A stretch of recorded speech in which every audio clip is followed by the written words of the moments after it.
Assalamualaikum warahmatullahi wabarakatuh. Perkenalkan, nama saya Reni Linda Saputri dengan NIM G00241008.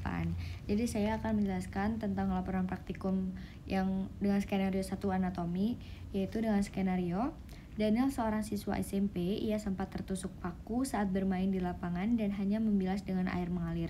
Setelah itu, dia mengaku sulit menggerakkan rahangnya dan terasa kaku, tak bisa membuka mulutnya. Jadi, yang pertama saya akan membahas tentang anatomi mandibula.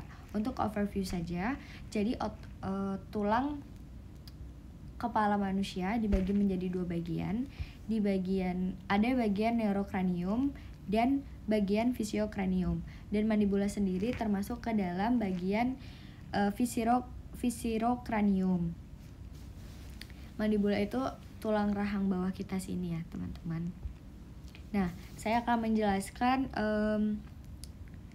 dengan preparat tampak depan atau anterior.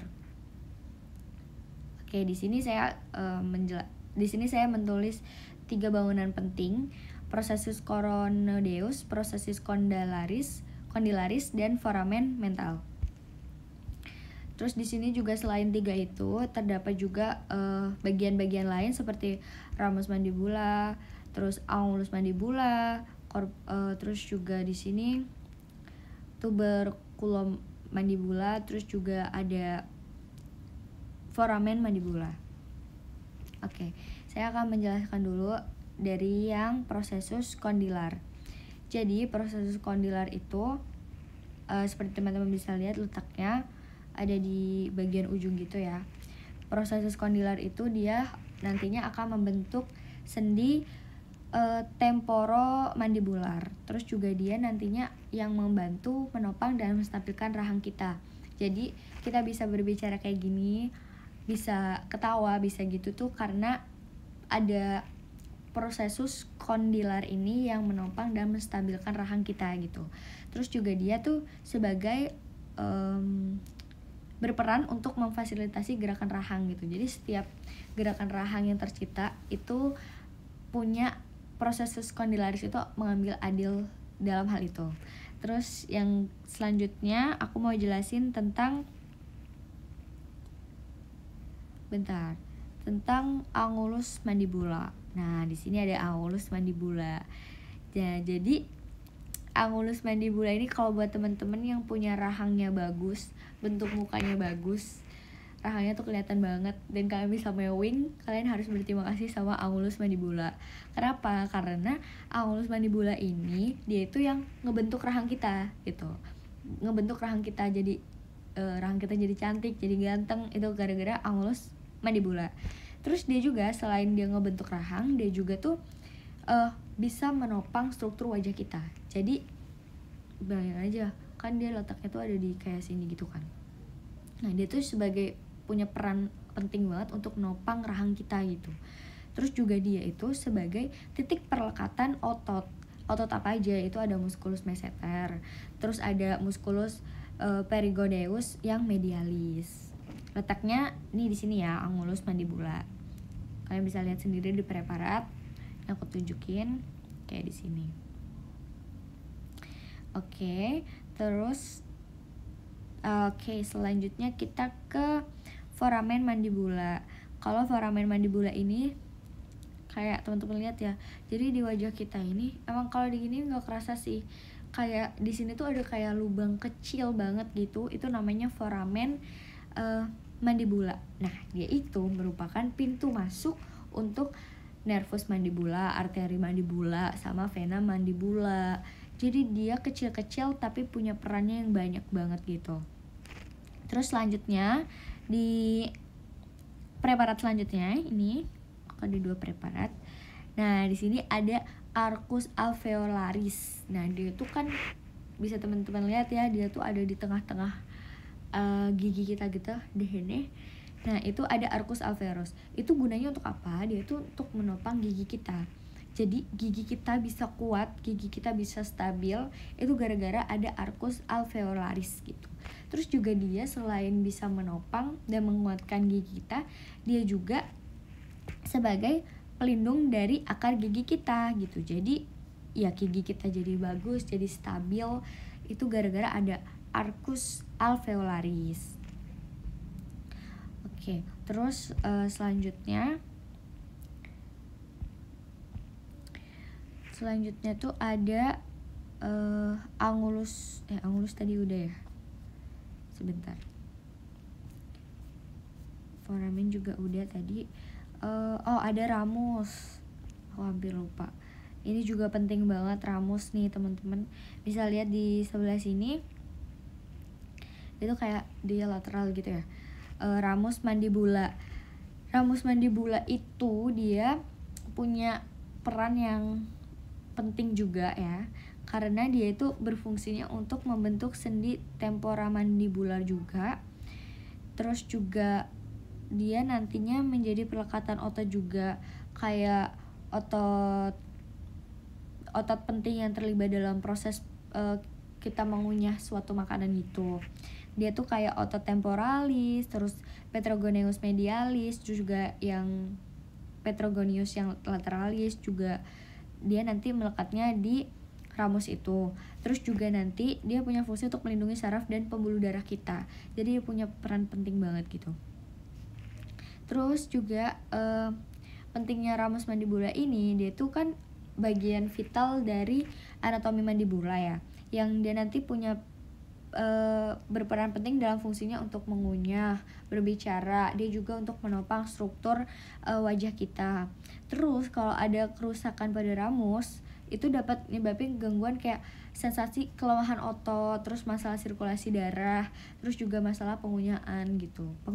Jadi kalau ramus kita bermasalah, kita susah banget ngunyah gitu. Jadi kayak sakit gitu. Terus selanjutnya aku bakal jelasin untuk poin yang kedua. Sebentar. Oke, jadi untuk poin yang kedua itu adalah jelaskan penyusun musculus masticatores beserta fungsinya dan inervasinya. Jadi di sini aku punya preparat yang bisa teman-teman lihat. Di sini ada musculus yang ada di yang berperan atau ambil adil dalam mandibula. Yang pertama itu ada musculus masseter di bagian bawah sini. Nah, ini paling dekat sama mandibula ya. Bukan paling dekat sama mandibula, pokoknya dia di bawah gitu. Nah, yang pertama musculus masseter, dia itu lokasinya terletak di sisi luar rahang. Terus dia ngehubungin tulang pipi zygomatikum dengan bagian bawah rahang kita atau mandibula kita. Nah, fungsinya dia yang bertanggung jawab untuk nutup mulut dengan kekuatan.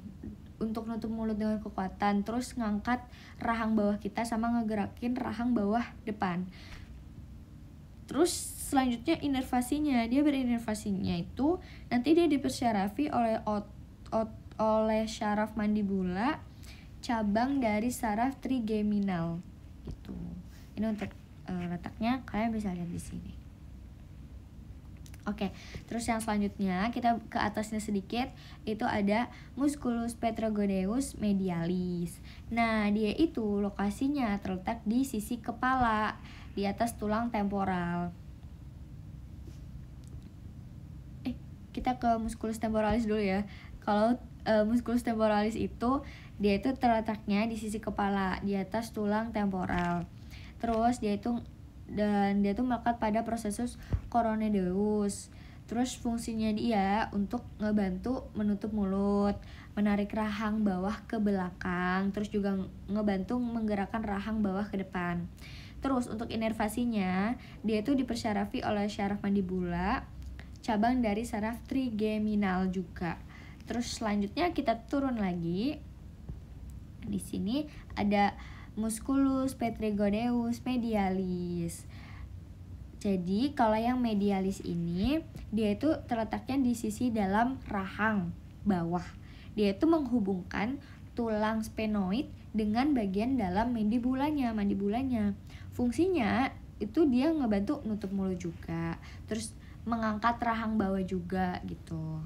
Untuk inervasinya masih sama, dipersyarafi oleh saraf mandibula dan cabang trigeminal. Oke, kita lanjut. Jadi Tadi kan ada musculus petragoneus medialis, fungsinya udah, lokasinya juga udah. Nah, kalau dia itu di inervasinya masih sama, dia dipersarafi oleh syaraf mandibula dari cabang trigeminal.